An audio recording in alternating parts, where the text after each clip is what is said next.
সকলকে জানাই রথযাত্রার প্রীতি ও শুভেচ্ছা। তোমরা রথ কেমন কাটালে, কতগুলো রথ দেখলে আমাকে কমেন্ট করে জানিও। রথের দিন বিকেলবেলায় বেরিয়ে পড়েছি রথ নিয়ে আমরা সবাই মিলে। আমাদের পাড়ার সবাই ছোট ছোট বাচ্চারা মিলে রথটা বের করেছিল। মেনলি রিঙ্কি বের করেছিল রথটা, রিঙ্কির উদ্যোগে রথটা বেরিয়েছে।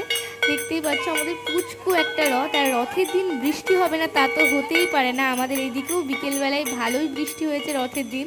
বৃষ্টির পরেই আমরা রথ নিয়ে বেরিয়েছি বৃষ্টি ভেজা রাস্তাতে।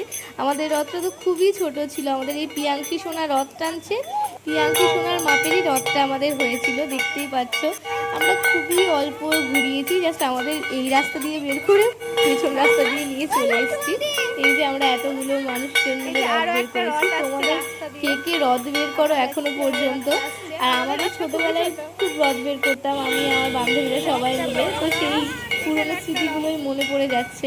আমরা সবাই মিলে কয়েকদিন আগে থেকে রথের প্রস্তুতি নিতাম, কিন্তু এইটা পুরোপুরি একদিনের প্রস্তুতিতে। আমাদের বাড়িতে একটা ছোট্ট রথ ছিল, এই রথটা আমাদের একটা ছোটো পুচকু রথ, বহু বছরের পুরোনো। আমারও জন্মের আগেকার এই রথটা আমার দিদির ছিল, মানে আমার পিসি।